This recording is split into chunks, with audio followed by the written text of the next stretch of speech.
পর্দাটা সরাই রেখে আলো আসতেছে না। এ কি বৌমা, কি করছো তুমি এইটা? কেন আম্মা, কি করলাম? আমাদের পাশে এই পাশে জানালার পর্দা রাখি, তুমি তো নতুন, এগুলো এখনো বুঝো না। তুমি যেটা যেটা যেরকমের করি ওইটা ফলো করবা। জানালার পর্দা এক পাশে সরাই রাখলি তো হয় না, হেটারও ডান পাশে না বাম পাশে, ওটা এখানে রেখে দেই। বৌমা তুমি কি করলা? কেন মা, কি করলাম? আমরা মক এই জায়গায় রাখি না, এই জায়গায় রাখি। তুমি তো নতুন, এগুলো বোঝো না, আস্তে আস্তে শিখা যাবা। কি যে কমু আর কিছু কর বাসা নাই আমার, শ্বশুর বাড়ির কাম কাজ লেগে সহজে কেউ বোঝে না। কি বৌমা, মাত্র ঘুম দিয়ে উঠলা? জি আম্মা।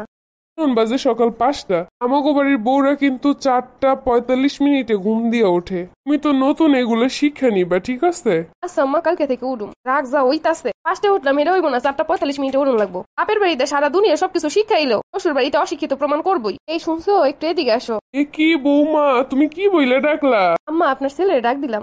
এইটাই, তাই বলে কি তুমি এই শুনছো এইগুলো কোনো ডাক হইলো? শোনো, আমাগো বাড়ির বউরা হাজবেন্ডের সম্মান করে, সম্মান দিয়ে ডাকবা। আম্মা, কি বলে ডাকুন একটু বলেন তো? এমানি তার নাম ধরেও তো ডাকলে কেমন দেখে? কেন তারে সরাসরি ডাকা লাগবো কেন? আমারে বলবা আম্মা আপনার ছেলে কই, তাইলে তো বুঝতে পারবো। কিভাবে কেউ অসম্মানজনক ভাবে স্বামীরে ডাক দেয়। আর তোমার শ্বশুরে বললো আব্বা আপনার ছেলে কই, তখনই তো বুঝবো ওরে ডাকতেছো। শোনো, স্বামীরে যদি সম্মান না দাও সংসার কোনোদিন উন্নতি হইব না। তুমি তো নতুন, এগুলো বোঝো না, বুঝাই শুনাই দিচ্ছি, কিছু মনে কইরো না। আর বুঝাই আমি না দিলে কেরাই দিব? জি আম্মা, যেটা ভুল হয় আমার কইবেন। হ্যাঁ, স্বামীরে ডাকছি এটাও ভুল, শ্বশুর বাড়িতে যা করবো ওইটাই ভুল। দূরও ভালোই লাগে না। এ কি বৌমা, তুমি অত জোরে সোফাটার উপরে বইলা? কই আম্মা, এমনি তো বইলাম। সরো তো দেহি দেহি কি হইছে। আমার কত শখের সোফা, তুমি তো নতুন, এগুলো বোঝো না। শোনো, জিনিসপত্র যত্ন নিতে হয়, ভালো করে বসতে হয়, নাইলে জিনিসপত্র থাকে না। এই যে এরকম সুন্দর করে বহন যায় না। শোনো, আমার সংসারের প্রতিটা জিনিস আমার তিলে তিলে বানাই, এগুলোর যত্ন নিবা, আর না নিতে পারলে নষ্ট করবা না। ঠিক আছে আম্মা।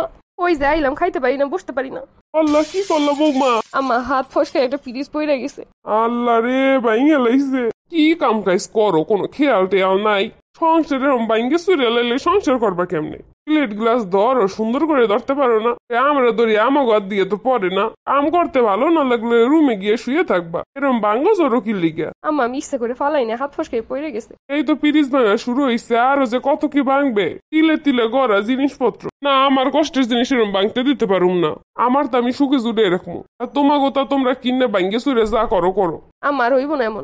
যেটা কই ভালোর জন্য কই, মাথায় নিও। তুমি তো নতুন, এখনো বোঝো না, তাই বুঝাই শুনাই দিতেছি। আচ্ছা আম্মা, ঠিক আছে। এরা শ্বশুর বাড়িতে জিনিসপত্র এমনি এমনি নিয়ে আসে না, একটা হাত ফসকে ভাঙলেও 1000টা কথা শুনতে হয়। তাই কি করো? তুমি আবার রান্না করাইতে গেছো কেন? কেন, কি হয়েছে?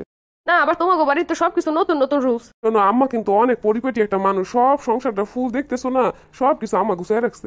যা যা শিখে ওগুলো করবা। হ্যাঁ, সেইগুলোই করতেছি, সবকিছু সুন্দরভাবে হাতে ধরে আমার শিখাইতেছে। এরকম আমার নিজের মাও শিখাইতো না। হ্যাঁ, আমি জানি তা। এরকম ভাবে তোমার আমগো বাড়িতে নিয়ে একটু শিখাইতে পারতাম, তাহলে মনটা একটু শান্তি দিতে পারতাম। আরে আমগো কিছু শিখা লাগবে না, আমরা এমনি জানি সব। আমরা অনেক কিছু জানি না আসছি, কিন্তু যা জানি না আসছি তা কোনো কাজে লাগতেছে না।